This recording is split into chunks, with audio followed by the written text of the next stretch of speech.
Bonjour. Bonjour à tous. Alors, il est 14h29, on est censé commencer à 14h30. Donc, si vous êtes déjà là, n'hésitez pas à nous faire un petit coucou. Vous pouvez nous poser des questions, enfin déjà nous dire, déjà, vous me posez des questions peut-être si vous nous entendez, si vous nous voyez. Et bravo pour votre ponctualité. Tout à fait. Ah. Voilà, quelqu'un a levé la main. Merci beaucoup, Invita.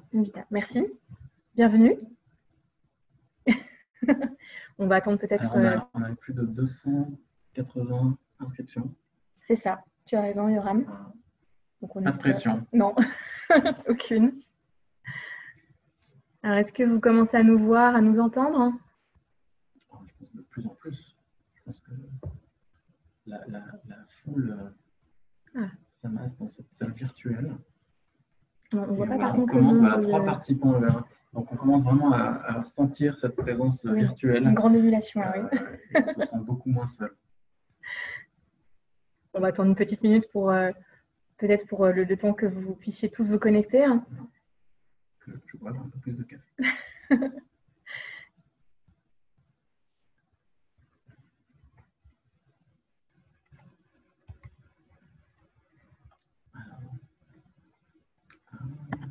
Alors pour l'instant, on est 46 participants.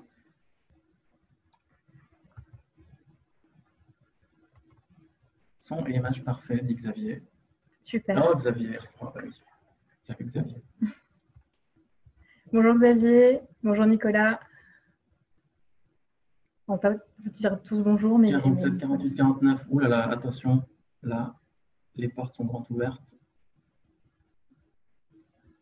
On va attendre encore une petite minute, peut-être le temps de vous laisser vous connecter.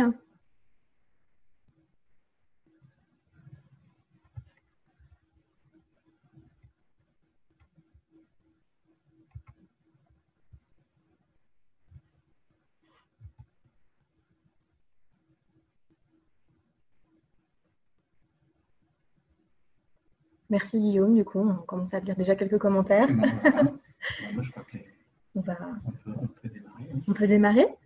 Il y a plein de gens qui lèvent la main, c'est formidable. Merci. Bon, bah, rebonjour à tous. Rebonjour à tous. On est ravis, Yoram, Elkaïm et moi-même, d'être là avec vous aujourd'hui. Juste pour replacer un petit peu dans le contexte, aujourd'hui, vous allez assister au deuxième webinaire organisé par Fed Legal.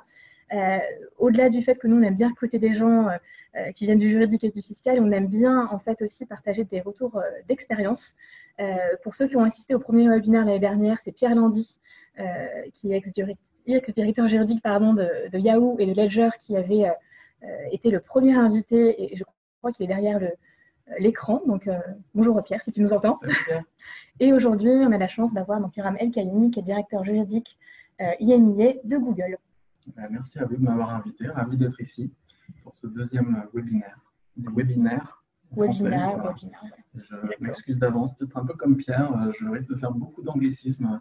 Je suis un peu entouré depuis 15 ans ou plus de la culture anglo-saxonne. Donc voilà, je vais essayer d'utiliser les termes français dès que je peux, mais il peut y avoir quelques anglicismes ici ou là. Très bien. Eh bien, écoute, on va commencer. Donc, ce que je te propose, Yoram, c'est peut-être de te présenter pour ceux qui ne te connaissent pas. Explique-nous un petit peu ton parcours et comment tu es arrivé à devenir directeur juridique de chez Google. Très bien. Alors, je suis français, je suis basé à Paris, mais en remontant un peu plus tôt dans mon parcours, j'ai grandi en Suisse. J'ai grandi dans une famille juive marocaine en Suisse, et puis j'ai déménagé en France, donc pas mal de cultures différentes. J'ai fait mes études de droit à Paris, à Paris 1, à la Sorbonne. Et puis, j'ai fait un DEA de droit, ça s'appelait un DEA à l'époque, désolé, c'était un M2, je crois, de droit anglo et nord-américain des affaires à Paris 1, qui préparait pour certains à un LLM, ce que j'ai fait ensuite, donc après mes 5 années à Paris 1. J'ai fait un LLM à New York, à l'université de Fordham, qui avait un accord d'ailleurs avec Paris 1. Et puis, j'ai, en fait, à la fin de mes études, à la Sorbonne et pendant mon LLM, je bossais déjà c'était le moment, en 98-99, les premiers gros booms Internet qu'on connaissait, y compris en France. On parlait du Silicon Sentier. Et d'ailleurs, je bossais dans une startup qui s'appelait Net2One, qui était rue du Sentier et qui faisait. Alors c'est marrant parce qu'au final, j'ai retrouvé certaines de ces activités-là chez Google, mais c'était un des tout premiers moteurs d'actualité et services de revue de presse en ligne. Et donc, ça posait déjà des questions juridiques en termes de droits d'auteur et de presse qui ne sont toujours pas réglées quasiment 20 ans plus tard. Donc ça, je le faisais un petit peu en parallèle de mes études, de la fin de mes études. J'étais aussi, je crois, le webmaster de mon diplôme. Et puis alors, pendant le LLM, donc j'ai profité de l'expérience des études aux États-Unis pendant un an. J'ai passé dans la foulée le barreau de New York, comme beaucoup d'étudiants. Et puis j'ai fait ensuite un peu l'astuce que d'autres ont fait, c'est-à-dire de faire une équivalence en rentrant en France pour avoir le barreau de Paris. Donc ça m'a fait gagner un petit peu de temps, je dois avouer. Mais j'avais quand même beaucoup à apprendre en termes de métier et de pratique du droit à ce moment-là. Et j'ai commencé à bosser comme collaborateur chez Herbert Smith, donc à mon retour du LLM. Donc j'ai passé au final un peu plus de 4 ans à faire surtout, alors déjà beaucoup de droit des technologies. Alors déjà pendant mes études, y compris pendant mon LLM, et puis du fait de mon travail dans cette startup, j'étais quand même très axé nouvelles technologies, propriété intellectuelle, données personnelles. C'était un domaine qui commençait déjà à grandir. Et puis du coup, donc, chez Herbert Smith, j'ai rejoint une équipe qui d'abord était dans un département corporate, mais qui faisait plutôt de l'IT. Donc c'était plutôt commercial, IT, gros projets informatiques, conseil, e-commerce. Et puis petit à petit, au moment où le cabinet a développé un vrai département IP-IT, avec tout le volet plutôt propriété littéraire, artistique, etc., et contentieux, dirigé par Alexandre Améry, j'ai rejoint cette équipe-là au sein de Herbert Smith où j'ai fait un peu plus de choses dans ce domaine-là. Et notamment, en cours de route, un des clients du cabinet, un des nouveaux clients, était une petite boîte qui s'appelait Google et qui avait quelques contentieux en France, notamment en matière de marque.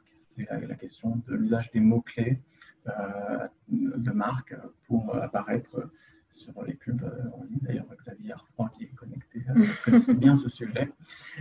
Et puis, donc j'ai bossé comme ça pour Google et d'autres clients, mais je faisais quand même beaucoup de dossiers Google, et de plus en plus, parce que les besoins étaient de plus en plus importants. Et puis jusqu'au jour où j'ai appris par la bande qu'il y avait un poste qui s'ouvrait en France, le premier poste de juriste à Paris. Et c'était à l'époque un tout petit bureau encore à Paris. C'est combien du coup à Paris? Je crois qu'il y avait une vingtaine de personnes Oui, quand j'ai rejoint. Okay. Donc là, on parle de 2005. Et donc j'ai réfléchi un petit peu. Je n'étais pas sûr de vouloir postuler à ce poste-là. J'avais que 4 ans de barreau. Je commençais à faire un peu d'avoir des clients perso. Je commençais à faire plus de contentieux. Ça me plaisait bien. Mais ça me trottait dans la tête. Et je me suis dit un jour, j'ai eu un déclic en me disant, ce poste-là à Paris, quelqu'un d'autre va le prendre.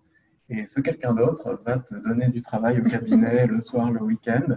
Et tous les jours, tu vas te dire, mais c'était son job que je voulais en fait. Et ce jour-là, j'ai pris mon courage à deux mains et j'ai envoyé mon CV chez le client, qui était un petit peu délicat vis-à-vis du cabinet et de l'associé pour qui je travaillais. Et puis là, c'est engagé tout un processus de recrutement qui à l'époque était assez long. Aujourd'hui, c'est beaucoup plus simple. Mais à l'époque, j'ai passé, je crois, 11 entretiens sur en plusieurs chapitres. Ça a duré combien de temps du coup pour ça a duré au moins 3-4 mois. Okay. Et la dernière étape, c'était des entretiens au siège en Californie. Et d'ailleurs, c'est à ce moment-là que j'avais plus trop le courage de garder le secret vis-à-vis du cabinet. Où j'ai dû dire, bon là, voilà, j'ai postulé, je suis en lice, mais je ne sais pas du tout ce que ça va donner. Et il faut que j'aille en Californie passer les derniers entretiens. Donc voilà, là, j'ai joué la carte de la transparence à ce moment-là. Et puis finalement, ça s'est bien passé. Voilà. Alors, ce qui m'a aussi décidé à postuler à ce moment-là, c'est que justement, peut-être parce que c'était assez tôt dans ma carrière d'avocat, je me suis dit, au final, je n'ai pas grand-chose à perdre. Je ne suis pas du tout encore à réfléchir à l'association, en cabinet. Donc, en fait, je me suis dit, je vais aller tenter l'aventure, je vais voir si ça me plaît. Et puis, si ça ne me plaît pas, je reviendrai au barreau ou au voyage. Et puis, bon, voilà, finalement, je ne me suis pas retourné depuis. Et ça fait plus de 15 ans. Oh non, ça va faire 15 ans que je suis chez Google. belle aventure. depuis. Alors avec plusieurs métiers, plusieurs rôles. Donc, comme je le disais au départ, juste une vingtaine de personnes à Paris et je m'occupais que de la France. Au final, ensuite, après quelques années, je me suis occupé de l'Europe du Sud, donc c'était France, Italie, Espagne, Portugal, puis une région Europe du Sud, Moyen-Orient et Afrique. Et puis depuis environ 5 ans, la région EMEA, donc Europe, Moyen-Orient, Afrique. Tout ça, alors que les activités de la boîte et la boîte elle-même a pas mal grandi et les sujets juridiques ont pas mal évolué. Oui, voilà, donc si je suis resté aussi en France, c'est aussi j'ai le sentiment d'avoir eu un peu plusieurs métiers dans plusieurs entreprises différentes au fil de ces années-là. Juste pour vous préciser, je t'interromps Yoram, en fait, on a nous un fil conducteur avec Yoram de la discussion pour que Yoram nous explique plein de choses dans ton tour d'expérience. On a prévu un temps de questions-réponses à la fin, mais si évidemment vous avez des questions d'ores et déjà à poser, nous on y a accès avec Yoram. Donc moi je les noterai et soit Yoram y répondra tout de suite, soit par la suite, selon le fil de la discussion. En tout cas, n'hésitez surtout pas à poser vos questions sur le chat qui vous est du coup mis à disposition. Voilà. Donc on espère tous que vous nous entendez toujours. On est 85 participants pour info. Voilà. Et bienvenue à ceux qui nous ont rejoints. Tout à fait. Entre-temps.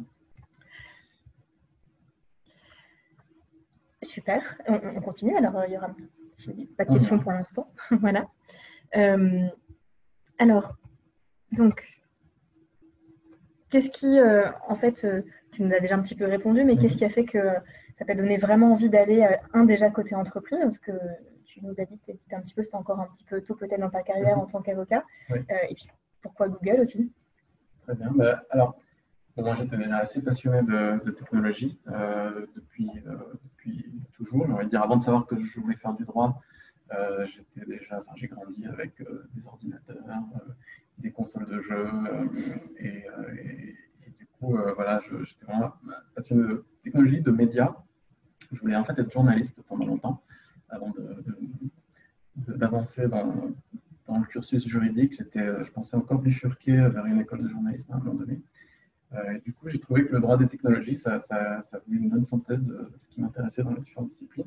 Alors du coup, arrivé en cabinet, un client comme Google, c'était un client pour lequel je trouvais vraiment mon compte en termes de sujets et de problématiques. Et ce qui me plaît ce qui me plaît toujours dans le droit des technologies, c'est justement le fait qu'il y ait une énorme part d'inconnu et de créativité et d'analyse, et puis aussi de participation à la création du droit, en fait. Alors, a fortiori, quand on est dans une boîte qui est un petit peu, qui a du sujet qui est exposé, on prend vraiment part, soit parce qu'on est consulté pour une loi, soit parce qu'il y a des contentieux qui créent de la jurisprudence, mais en tout cas, on contribue à l'édifice du droit des technologies. Donc ça, c'est quelque chose qui m'intéressait vraiment dès le départ. Ce qui me faisait peur en quittant le barreau à ce moment-là, c'était peut-être justement de perdre un peu de diversité, dans le sens où dans un cabinet, effectivement, chaque client a ses problématiques, son activité, et cette diversité de sujets, c'est quelque chose que je trouvais très stimulante. Aller en entreprise, c'était potentiellement prendre le risque d'avoir des sujets un petit peu plus cantonnés, mais en réalité, voilà, en connaissant au fur et à mesure de mon travail pour Google au cabinet, je me rendais compte que chez eux, ça n'allait pas être trop comme ça et que j'allais pouvoir justement continuer à traiter d'une grande diversité de sujets. A fortiori, comme l'équipe était encore naissante, à créer, il était clair que pendant un certain temps, j'allais devoir tout faire et traiter de tout. Donc, on était très loin de domaines où chaque personne a son domaine de spécialité. Donc, on pouvait être vraiment très généraliste, voire faire des choses qui n'étaient même pas juridiques au départ, qui vraiment multicasquette, et ça me plaisait beaucoup. Et alors, pendant combien de temps tu es resté tout seul, en fait Alors, on était assez vite deux, avec une juriste plus junior qui présente. Et puis, on était partie d'une équipe européenne. Il y a 2-3 personnes à Londres, 2 personnes en Allemagne. Et puis, très vite, on était un peu en mode recrutement, un peu au fil de l'eau. Après une année, on a commencé à recruter des gens plus seniors, un peu partout. Donc, c'est vrai que je ne suis pas resté sur le train. Ça fait vite. Oui, assez vite. Et puis, la croissance autour de nous a été assez vite là. Mais c'est vrai qu'on dit pourquoi travailler chez un géant de la tech. C'est vrai qu'au départ, quand j'ai rejoint Google, ce n'était pas un géant du tout. C'était peut-être un peu plus qu'une start-up déjà, parce qu'il devait y avoir environ 4 000, 5 000 personnes dans le monde, mais beaucoup moins en Europe. Et donc, voilà, c'était encore une grosse start-up, on va dire. Alors, quelles ont été les qualités qu'il t'a fallu pour justement passer d'avocat à juriste? Alors, je pense qu'il y avait déjà dans le format du conseil qu'on donnait, enfin, déjà dans l'analyse, clairement, l'analyse juridique pure est devenue très vite, enfin, c'est devenu très vite clair que c'était juste un élément parmi d'autres. Donc, il y avait l'analyse du risque qui était qu'on ne demandait pas autant à l'époque en cabinet. Donc, on disait, ben, voilà ce que dit la loi, voilà les pénalités si c'est voilà, pour le risque juridique pur, mais le risque que ça arrive ou pas, le risque qu'il y ait un contrôle, le risque business, réputation, etc. Tout ça, en fait, on nous demandait en entreprise de l'intégrer. Donc ça, c'était déjà une chose. La deuxième chose, c'est que très vite, on me demandait aussi de prendre la décision. En fait, pas juste de donner les options et de laisser d'attendre que quelqu'un d'autre prenne la décision, ce qui est plutôt le modèle en cabinet. Donc, voilà, on nous donnait des options. Parfois, on ne savait même pas quelle décision avait été prise par le client.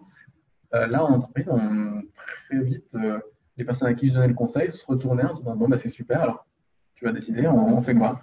Et là, je disais, c'est moi qui dois prendre la décision. Ça n'a pas dû être facile. Donc, ce n'est pas évident, voilà, il y avait ça. Il y avait dans le format aussi du conseil lui-même. En cabinet, on faisait des analyses écrites, c'était dans des mémos bien rédigés. En interne, c'est clair très vite que personne n'allait les lire. Pour moi, il fallait faire l'analyse pour arriver à la conclusion, mais à la limite, je pouvais le garder sur mon ordinateur pour mes propres références. Mais au final, tout ce qui les intéressait, c'était de savoir on y va pas, on fait comme ça, comme ça. Donc ça aussi, c'est un petit peu différent, mais on y prend goût assez vite, parce qu'au final, c'est vrai qu'en ayant pris aussi les décisions, en participant aux décisions, bah, les succès et les échecs, c'était aussi un peu les miens, les ceux de l'équipe. Donc, une grosse responsabilité. Grosse responsabilité, mais aussi grosse satisfaction quand ça marche. Et puis le fait d'avoir cette visibilité sur le parcours du projet, du début jusqu'à la fin. Donc ça, c'est chouette. Ok, donc des premiers pas qui se sont bien passés. Oui, voilà, avec des collègues bienveillants qui gentiment me disaient quand je fonctionnais un peu trop comme un avocat encore, ou comme un avocat en cabinet. Alors moi, je ne vois pas toute la slide, mais je ne sais pas s'il y avait d'autres choses sur la diapo que je n'ai pas évoquées. Mais voilà, des sujets toujours nouveaux, complexes, la prise de risque. Je ne sais pas ce qu'il y a d'autre en haut. Mais... Donc, on a vu qu'il y avait des questions qui avaient été posées du coup et qu'on n'avait pas vues. Donc,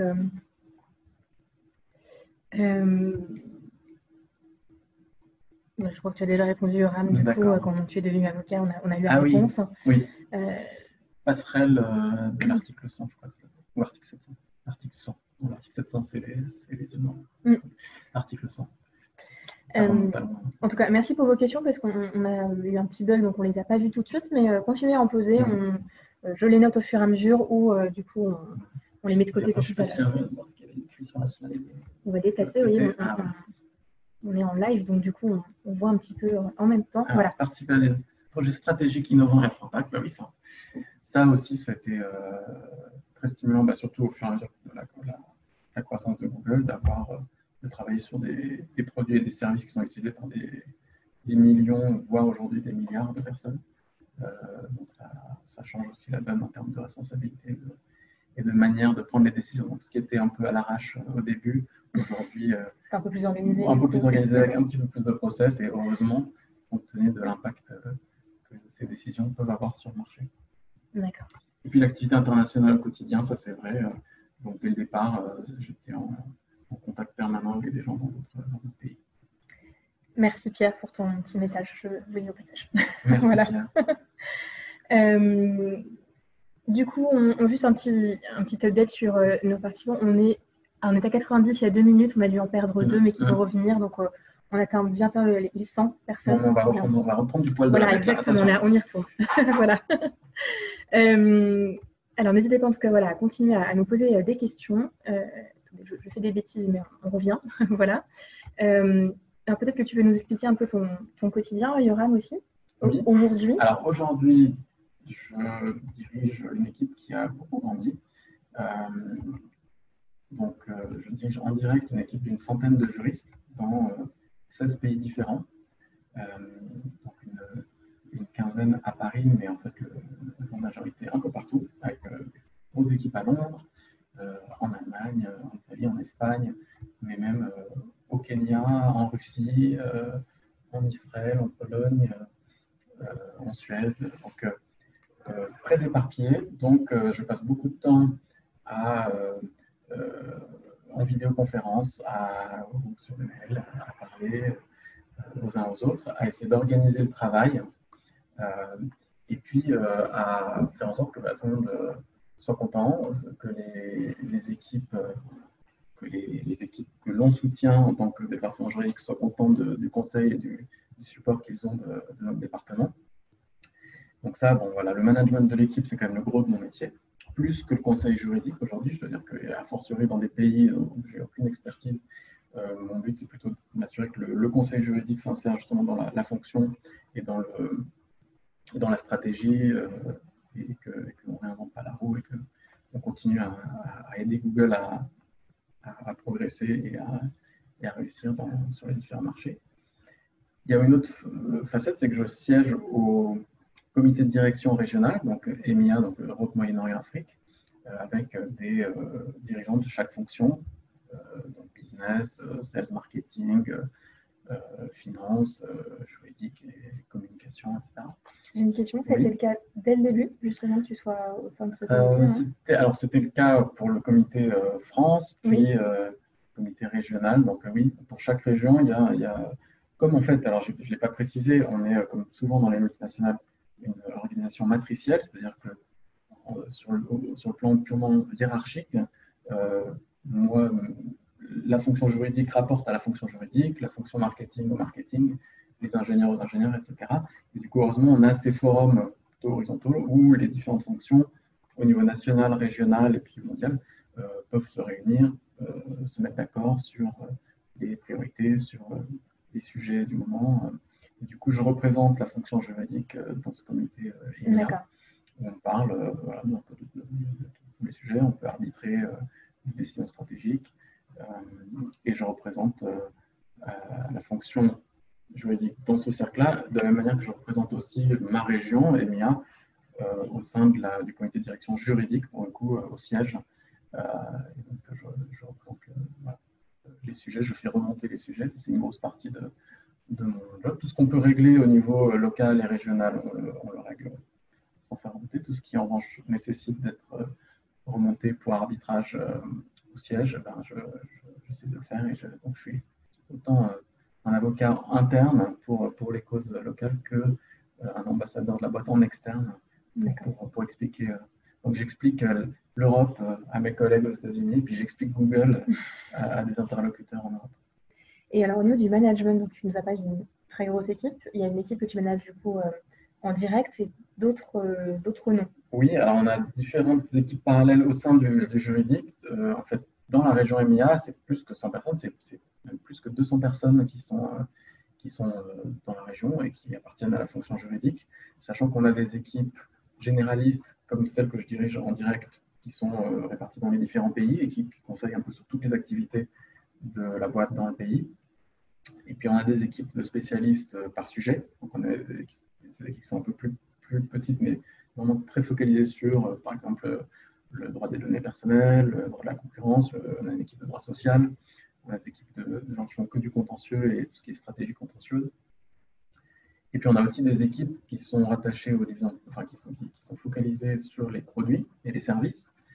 Donc on a une équipe qui travaille en tandem avec les équipes d'ingénieurs et de développement de produits pour les conseiller sur tous les lancements de produits et services. Donc on va avoir par exemple des spécialistes YouTube, des spécialistes cloud, des spécialistes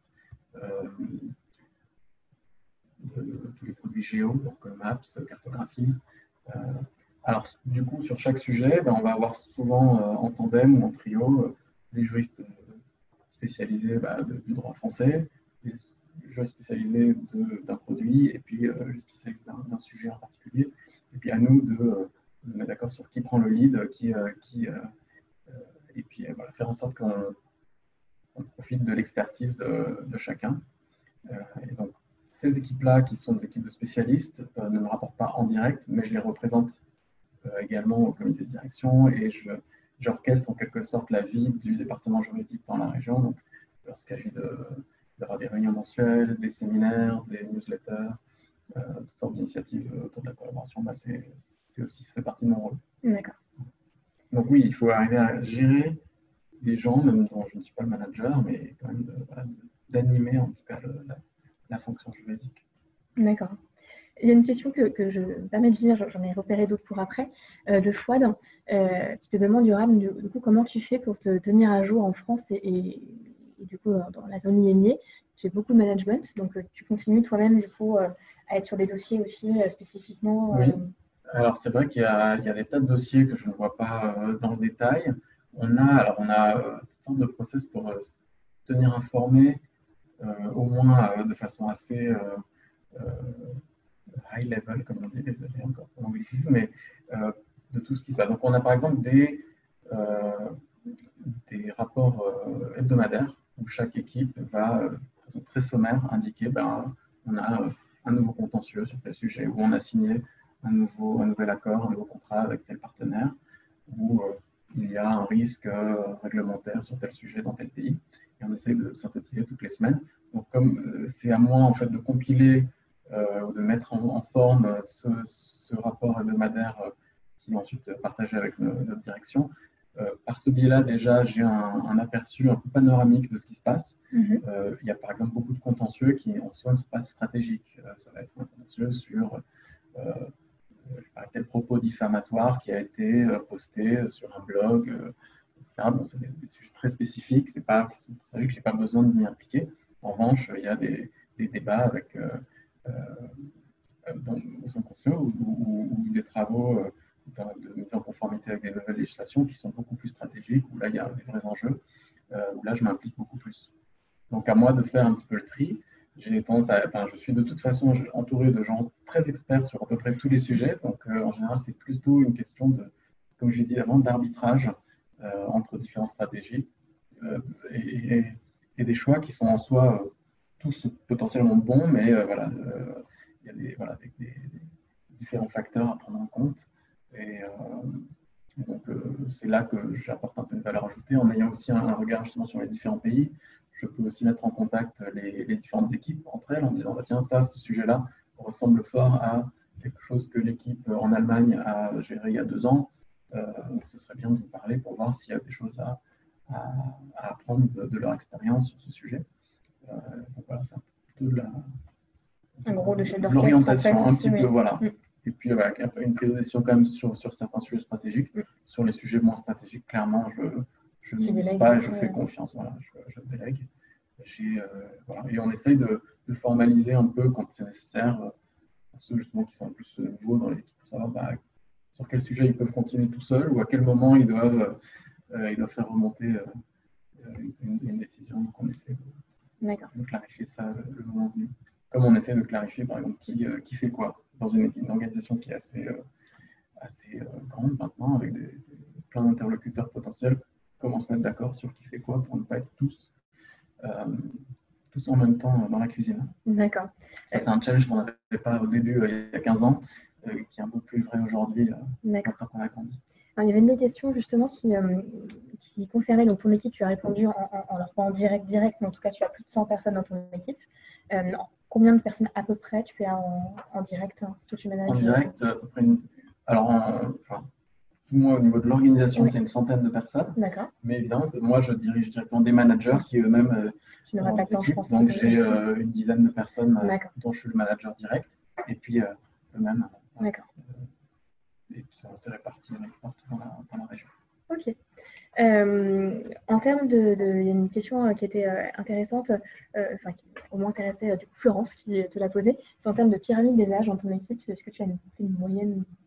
C'est une bonne question. Je n'ai pas fait de calcul. Expérimenté, plutôt débutant.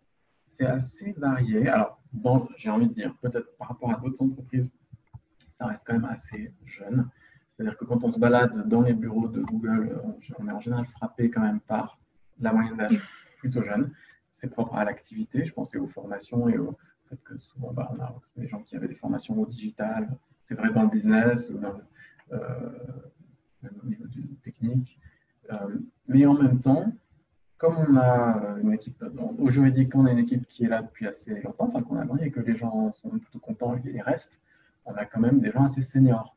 En tout cas, en termes de métier, on a quand même beaucoup de gens qui ont bien plus de 15 ans de métier.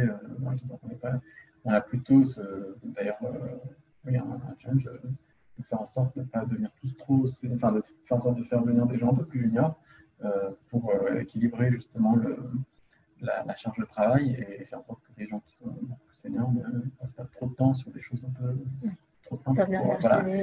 Leurs compétences soient vraiment mises à contribution à leur juste valeur. D'accord. Ok. Il y avait des questions aussi, plusieurs questions ont été posées sur les outils que tu utilises, enfin que vous utilisez, les juristes chez Google en termes de logiciels. J'imagine qu'il y a des logiciels Google, mais est-ce qu'il y a des choses qui ont été automatisées Alors, la plupart des outils qu'on a sont plutôt des outils maison.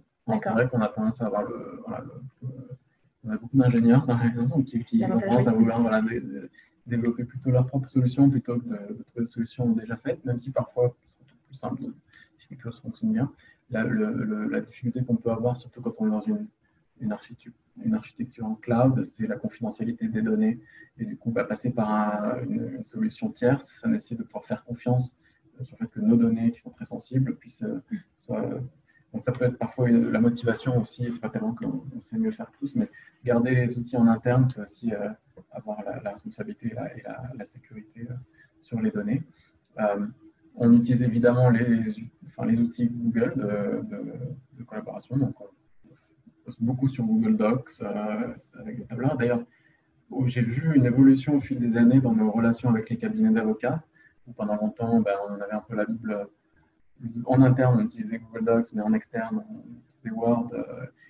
Et maintenant, de plus en plus, on peut convaincre les cabinets avec lesquels on bosse de bosser directement sur nos Google Docs et du coup de travailler un peu en direct sur les documents, ce qui est quand même beaucoup plus facile et beaucoup plus simple. Donc ça j'ai vu l'évolution.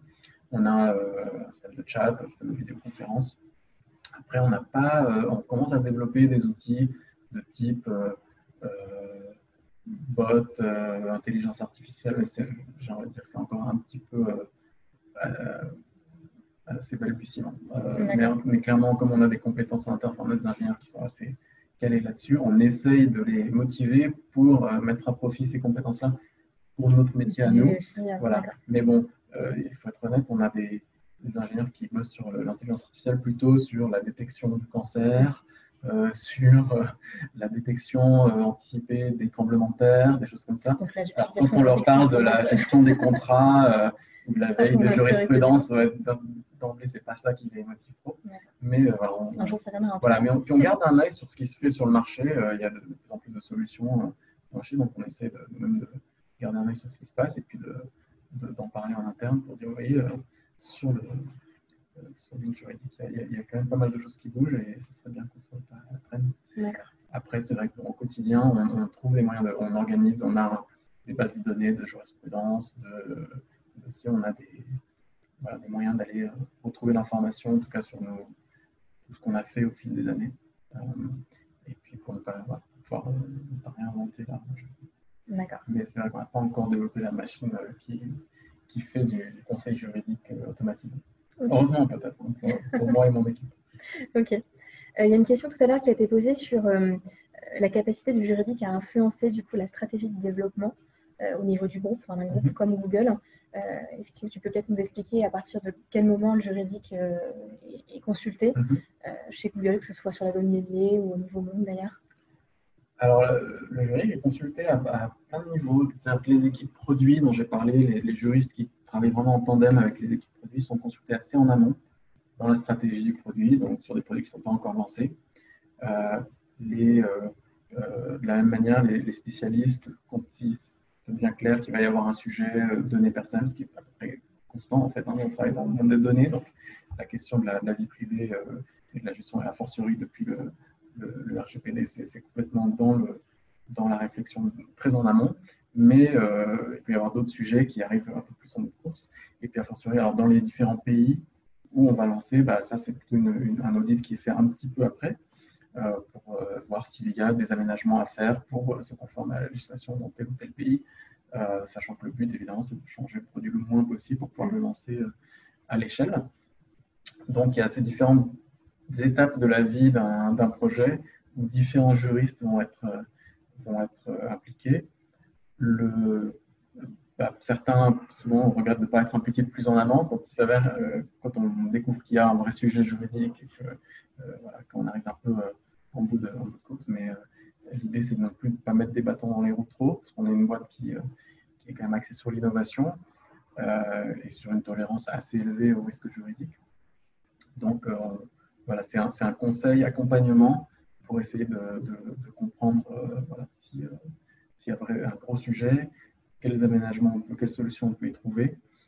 De plus en plus, il y a aussi un risque de réputation. Donc, au-delà du juridique, il y a aussi la question de réputation, d'image et d'éthique. Donc, il y a des choses qui sont parfaitement licites, mais qui ne sont pas forcément souhaitables d'un point de vue d'image et de cohérence par rapport à ce que fait. Et c'est un rôle qui est assez important d'ailleurs pour les juristes dans une structure qui est de plus en plus spécialisée, où les équipes produits souvent travaillent pendant des années sur un seul produit ou une seule ligne de produit. Nous, les juristes, on a aussi ce regard un peu plus transversal pour leur donner un peu plus de perspective en disant, mais vous vous rendez compte en fait, par rapport à tout ce qu'on fait par ailleurs ou ce que d'autres divisions du business sont en train de faire, votre produit, il n'est pas vraiment cohérent ou il pose un sujet qui est vraiment problématique par rapport à ça. Donc, on peut être ceux qui amenons un peu plus de perspective et de vision du reste de l'entreprise, alors qu'on conseille des gens qui sont quand même un peu le nez dans leur projet et qui veulent absolument le lancer parce que c'est le résultat d'années de recherche. Et à nous, parfois, de dire c'est pas le moment ou c'est pas la manière de le faire. Parce que, voilà, compte tenu de tout ce qui se passe par ailleurs autour de nous ou au sein de la boîte, donc, voilà, on est parfois un peu les messagers de ça, mais c'est même pas que pour du juridique, ça peut être vraiment pour d'autres raisons stratégiques. Donc là aussi, on met aussi des conseillers stratégiques. D'accord. De ce point de vue-là. Durant l'évolution du projet et avant le lancement. Exactement. D'accord. Ouais.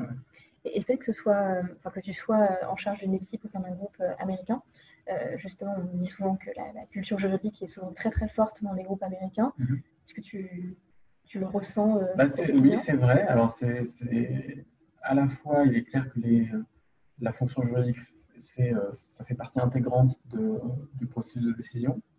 Et c'est vrai que dans la Silicon Valley, un peu comme dans le monde des médias ou la création aux États-Unis, les lawyers sont un peu le passage obligé.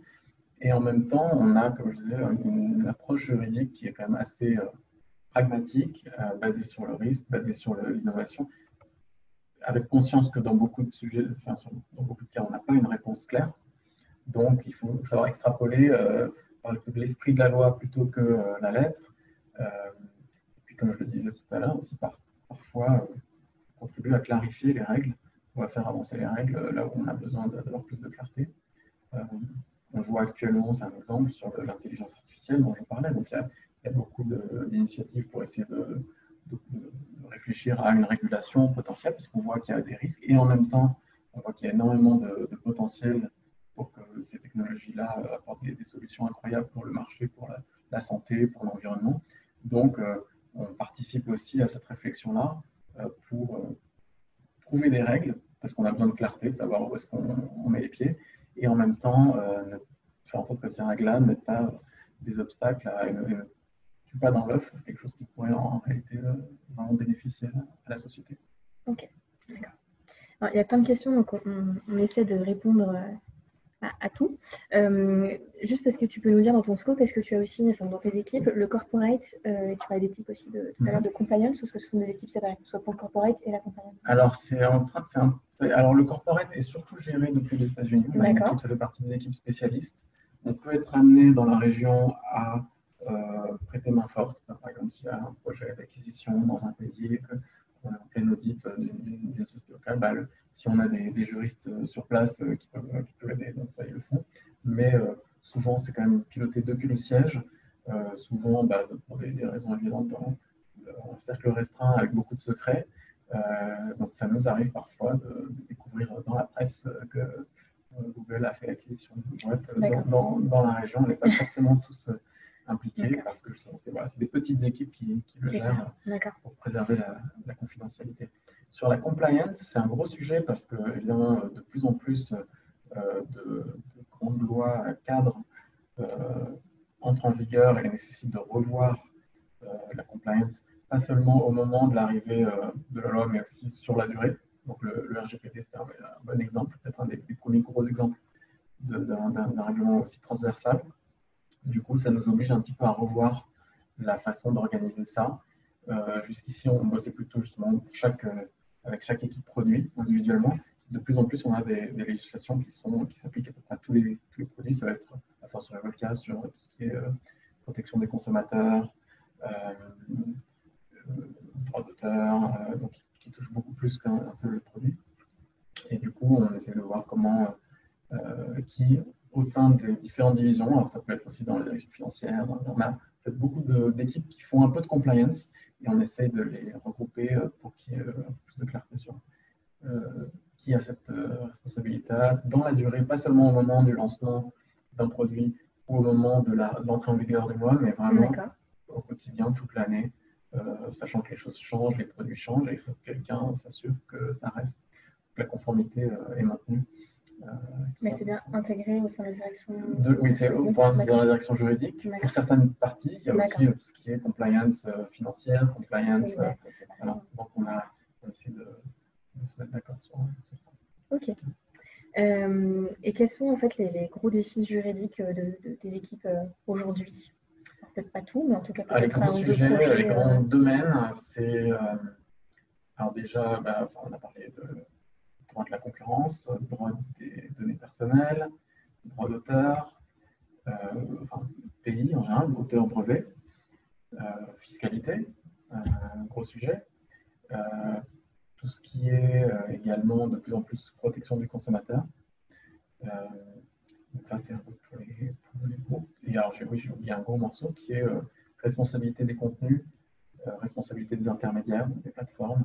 Là aussi, un sujet en pleine ébullition pour faire en sorte que sur les plateformes en ligne, on puisse modérer les contenus sans être responsable de tout ce que les utilisateurs postent ou publient. Et comment trouver un bon équilibre entre la liberté de communiquer et de publier et en même temps le droit de chacun de ne pas être diffamé, et puis la collaboration avec les autorités en matière de lutte contre la criminalité. Donc oui, on a pas mal de sujets. Et en ce moment, depuis 2 ans, au niveau européen, beaucoup de nouvelles initiatives législatives de fonds qui ont clairement pour objet de réguler Internet, les différentes technologies, les réseaux sociaux. Donc en fait, ça renouvelle pas mal de sujets qui existaient depuis le début, mais pour lesquels on fonctionnait avec un cadre un petit peu plus stable. Et là, on est en train c'est une refonte complète de plein de sujets. Donc c'est assez passionnant aussi, même pour les juristes un peu expérimentés, qui doivent maintenant se remettre à jour et repenser différemment. Ce qui au départ est des sujets assez familiers. Maintenant, il faut toujours être à jour tout le temps. Ça fait un peu peur et en même temps, c'est assez stimulant. D'accord. Le son n'est pas très bon. Est-ce que vous nous entendez? On va essayer peut-être de se rapprocher. Voilà. On va parler plus fort du coup. Est-ce que c'est mieux? C'est Nathalie qui avait du mal à nous entendre du coup. On va faire de notre mieux en tout cas. Voilà. Ça va bien. Super. Merci. Il nous reste un très gros quart d'heure, ça passe hyper vite. Oui, je suis sûr qu'il y a plein de slides qu'on n'a pas, mais c'est pas grave, non, parce qu'on n'a pas besoin de voilà, j'aimerais juste te poser une question, il y en a plein d'autres, et vous tous qui nous écoutez aussi, n'hésitez pas. J'ai lu dans une des interviews que tu indiquais qu'il n'existe pas de droit de la technologie, mais l'idée est de comprendre comment la technologie influence le droit. Est-ce que tu peux nous expliquer un peu ce que tu entendais par là? Ça fait il y a très longtemps, parce que j'en ai aucun souvenir, mais je pense que je vois ce que je voulais dire. C'est un peu ce que je disais à l'instant, c'est-à-dire qu'il n'y a pas vraiment un droit des technologies, hein, c'est vraiment tous les droits, tous les domaines du droit qui sont impactés d'une manière ou d'une autre par les nouvelles technologies. Et donc, c'est plutôt une façon de réfléchir qu'on apprend. Donc, je peux dire que la plupart des choses que j'ai apprises qui étaient du droit des technologies pendant mes études ne servent pas aujourd'hui. En revanche, la capacité à réfléchir et à faire des analogies ou à essayer de comprendre la technologie et de lier les deux, c'est plutôt ça notre métier. Et c'est plutôt la manière dont la technologie bouscule le droit, que ce soit le droit de la responsabilité civile, pénale, le droit des contrats, le droit de la concurrence, de la fiscalité, c'est toutes sortes d'aspects, le droit de la presse, le droit des données personnelles. Donc il y a plein de.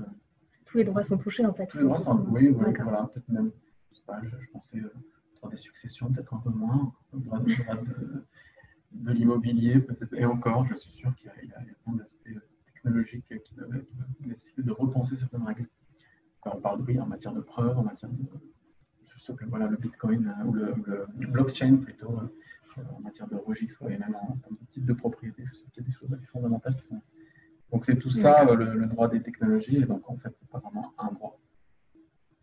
Très bien. Je pense que c'est ça que vous voulez dire ce jour-là. J'aimerais sur un autre sujet, n'hésitez toujours pas à poser vos questions hein, si vous le souhaitez.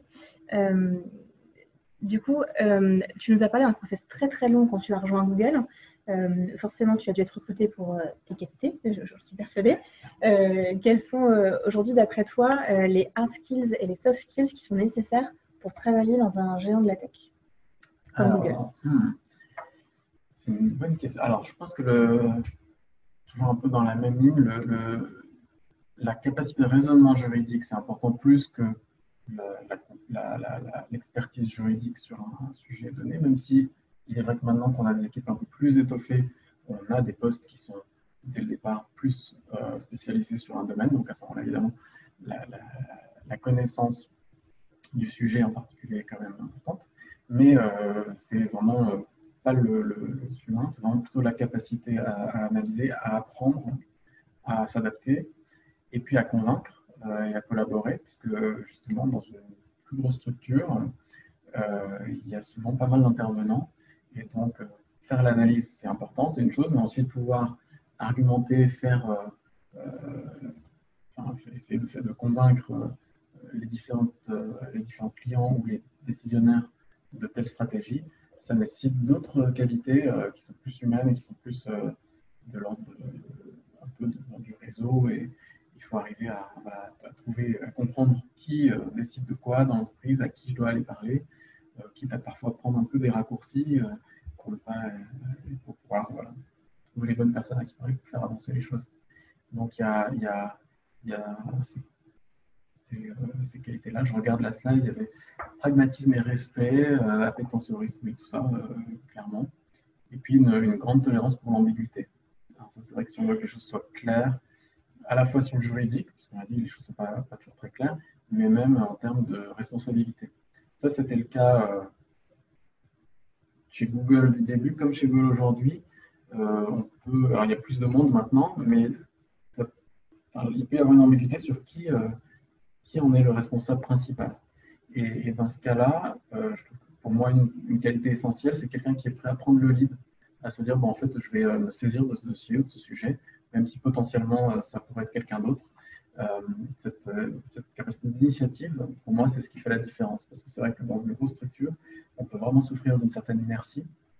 Les choses peuvent prendre beaucoup plus de temps. Et du coup, si on a quelques personnes qui sont moteurs, qui décident, bon, allez, voilà, cette fois-ci, je me dévoue, je vais essayer de diriger, de faire avancer ce sujet-là. C'est souvent ça qui fait la différence et qui rebooste un peu le tout. Donc ça, c'est une qualité, un soft skill important, quelqu'un qui n'a pas peur de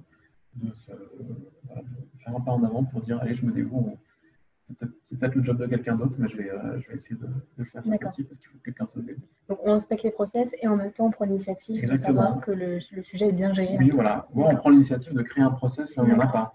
Quand on se rend compte qu'il manque un process, où il y a une grosse ambiguïté, que ça ralentit tout, va être la personne qui va dire, en fait, là, je crois qu'on pourrait améliorer cette façon de faire, qui va peut-être parler à 2-3 personnes pour essayer de clarifier les choses et améliorer les choses. Donc, quelqu'un qui a cette initiative-là et un peu proactif pour améliorer les process ou réparer les choses qui sont cassées. Donc, un géant de la tech comme Google laisse aussi la place à l'initiative pour ce genre de choses aussi. Complètement. Et alors, ça peut paraître plus difficile aujourd'hui quand il y a plus de monde, mais en réalité, j'en vois des exemples tous les jours.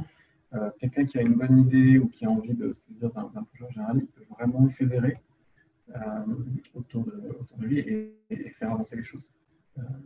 Et en quelque sorte, court-circuiter ce qui serait l'organigramme classique. Donc là, c'est important parfois parce qu'il y a des sujets qui nécessitent. Si on essaie de coller exactement à l'organigramme, les choses n'avancent pas aussi bien. Donc, il faut en faire usage avec parcimonie et intelligence, mais c'est important de comprendre l'organisation, de respecter les rôles de chacun et puis d'identifier les situations qui sont un peu à la marge et pour s'engouffrer dans une ambiguïté et justement essayer de faire avancer les choses. Et tu fais attention à ça quand toi-même tu recrutes du coup des nouvelles personnes pour des équipes alors? Oui, j'essaie d'avoir quelqu'un qui a un peu ce côté un peu créatif et quelqu'un qui peut se sentir personnellement impliqué et qui a envie de quelqu'un à qui ça gêne quand quelque chose est bancal et qui a envie de le réparer. D'accord. Même si potentiellement c'est pas dans sa description de poste. D'accord. Quelqu'un tout à l'heure posait la question de savoir si tu as l'air toujours aussi passionné par le fait de travailler chez Google, puisque ça va faire 15 ans, donc a priori, ça a l'air très content. Oui. Forcément, il y a eu des choses extrêmement différentes, et tu l'as même dit tout à l'heure, tu as connu plusieurs structures au sein d'une même structure, justement, ça a beaucoup évolué en 15 ans. Quels sont, on va dire, les changements majeurs que tu as connus en tant que juriste chez Google en 2005 et aujourd'hui en 2020? Alors, il y a le changement dans l'impact, la taille de notre activité. C'est vrai qu'au départ, c'était essentiellement le moteur de recherche. Quand Gmail venait d'être lancé, il y avait Google Maps. Depuis, on a des 7 ou 8 services qui ont chacun dépassé la barre du milliard d'utilisateurs. Donc, c'est le moteur, mais YouTube, rien que YouTube, c'est un énorme morceau en termes d'activité juridique. Et du coup, c'est vrai que l'impact que ça a et les questions à se poser sont complètement différents. On n'est plus du tout dans une phase de croissance effrénée, mais on est beaucoup plus sage, entre guillemets, et responsable, tout en étant encore moteur d'innovation. Donc c'est un peu ce challenge de comment être une entreprise plus mûre, plus réfléchie et plus responsable, sans tomber dans un conservatisme qui fait qu'on ne peut plus innover. Donc ça, c'était pas trop dans la réflexion. Et je vois d'ailleurs, je ne citerai pas de nom, mais il y a des boîtes de technologie plus petites et plus jeunes dans leur parcours qui aujourd'hui ont cette approche plus agressive, mais que je reconnais complètement comme celle que Google avait quand j'ai démarré. Donc c'est intéressant de voir par rapport à la maturité d'une entreprise l'approche juridique. Donc ça, c'est vrai que ça change pas mal le métier. Et puis, ce qui a changé aussi, c'est un peu lié, hein, c'est l'image. C'est-à-dire que quand on a commencé Google, c'était la start-up rigolote, sympathique. Aujourd'hui, il faut le dire, on fait partie de ces grosses boîtes qui font aussi un peu peur. Donc, il y a un vrai challenge en termes d'explication de ce qu'on fait, de la réflexion qu'il y a derrière. Et c'est normal, voilà, qu'il y ait un peu plus de contrôle, plus de questions, plus de vigilance par rapport à ce qu'on fait, puisque comme j'ai dit, les décisions qu'on prend ont un impact assez majeur sur les acteurs de l'écosystème, sur les utilisateurs. Donc ça a changé en termes de poids des responsabilités et en termes de nombre d'interlocuteurs. D'accord. L'aspect réputation que tu évoquais tout à l'heure, oui. Bien évidemment. Oui, ils jouent un rôle assez clé. D'accord. Pour essayer d'expliquer. Ok. Alors, le fait d'être directeur juridique d'une multinationale, tu as déjà un petit peu répondu à ces questions, du coup. Oui. Du coup, est-ce que tu aurais peut-être quelque chose à rajouter par rapport à ce que tu nous as déjà dit, hein? Donc, une chose dont je n'ai pas beaucoup parlé, peut-être, c'est le côté culture anglo-saxonne et culture européenne. Dans le cas de la France, la culture française. Et ça, c'est quelque chose qui me passionne particulièrement, c'est d'être vraiment à la croisée des deux. Google aujourd'hui est vraiment une boîte mondiale, donc on ne pourrait pas dire que c'est une boîte américaine. D'ailleurs, en termes de salariés, enfin, les origines sont beaucoup plus variées, même au siège en Californie, en fait, sur le campus, on n'est pas du tout entouré d'Américains, mais qu'on est vraiment entouré de gens qui ont des parcours complètement différents. D'ailleurs, il y a beaucoup de Français là-bas aussi. Mais il y a une culture de la Silicon Valley, il y a une culture du monde des technologies qui est beaucoup née en Californie. Et souvent, ça se heurte un petit peu à la réalité et à la culture et aux industries et aux acteurs de la vie sociale, économique et politique dans chaque pays dans lequel on intervient. Et du coup, c'est aussi la fonction juridique, enfin, c'est aussi le rôle de notre fonction d'être un peu des ambassadeurs et des interprètes entre les deux, d'expliquer à nos collègues, souvent qui ont un bagage juridique anglo-saxon, les différences et les similitudes. Qui est par moins contentieux, ne se gère pas de la même manière ici qu'aux États-Unis, mais de la manière peut-être les rassurer sur le fait qu'un concept qui peut leur paraître complètement aberrant, en réalité, n'est pas très différent d'un concept de droit américain qu'ils connaissent. Donc ça, je le vois par exemple, le fait que j'ai passé un peu de temps aux États-Unis et que j'ai étudié le droit anglo-saxon me permet d'utiliser plutôt ce vocabulaire-là. Pas tellement que je donne du conseil en droit américain, mais que avoir le vocabulaire pour pouvoir expliquer des concepts. Ça, c'est important et on est en permanence en contact avec le siège. Donc, c'est vrai qu'il faut arriver à faire le lien. Voilà. Au départ, les positions peuvent être assez éloignées et faire en sorte de trouver une façon d'avancer qui soit plus harmonieuse avec la réalité en Europe. D'accord. Et donc, toi-même, tu es en contact quotidien ou en tout cas très très souvent, j'imagine, avec les juristes aux US. Absolument, oui. Voilà, il y a beaucoup de juristes produits qui sont basés aux États-Unis, là où sont basés les ingénieurs et les équipes qui développent les produits. Donc, c'est souvent avec eux qu'on a ces discussions-là pour essayer de faire comprendre les différences et les aménagements importants. D'accord. Ok. Il nous reste un peu de temps pour des questions. Oui, n'hésitez pas à poser des questions, il reste 5 minutes, c'est passé très très vite.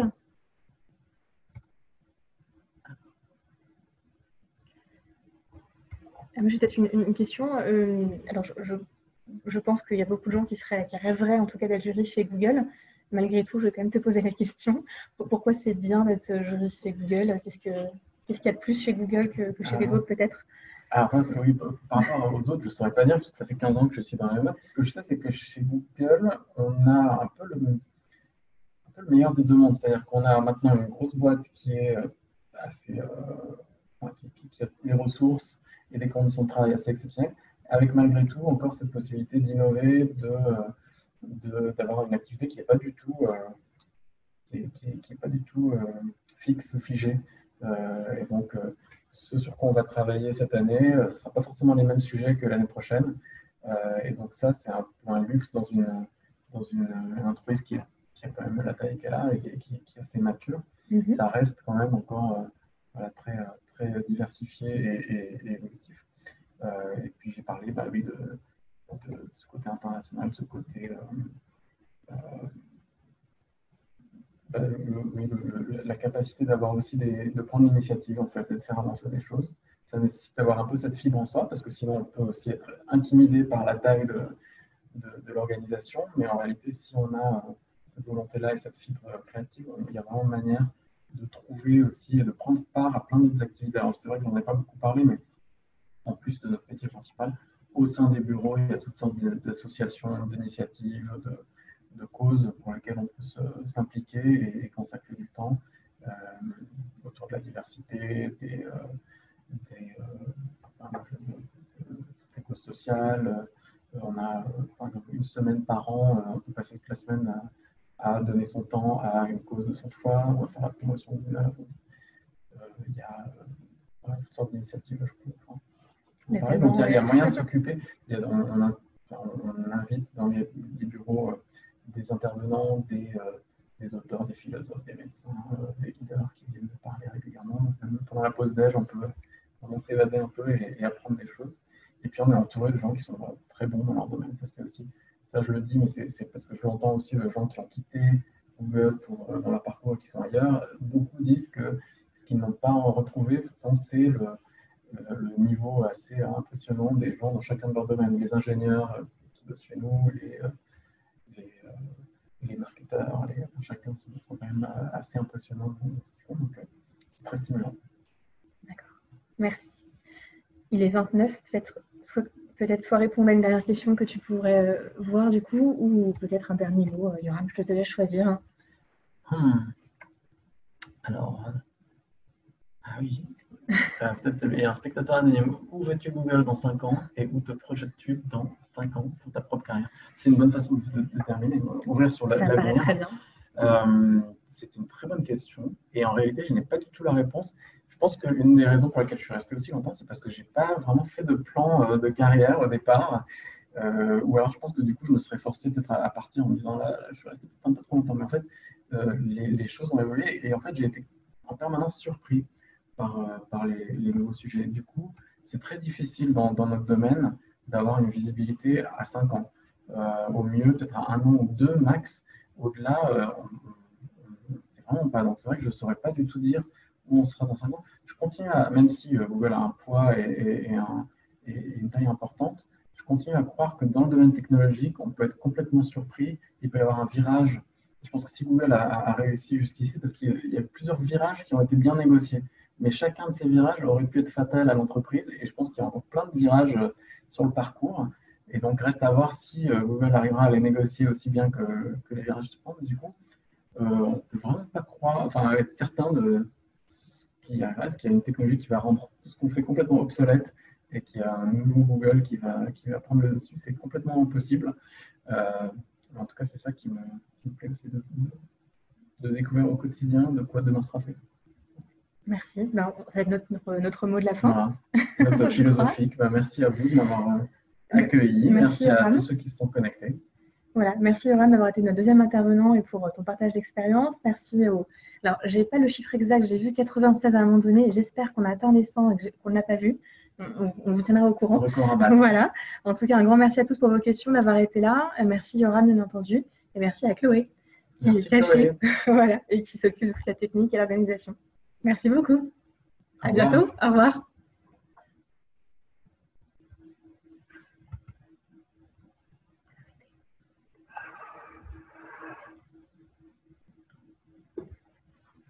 Enregistrement. Non, je peux pas arrêter.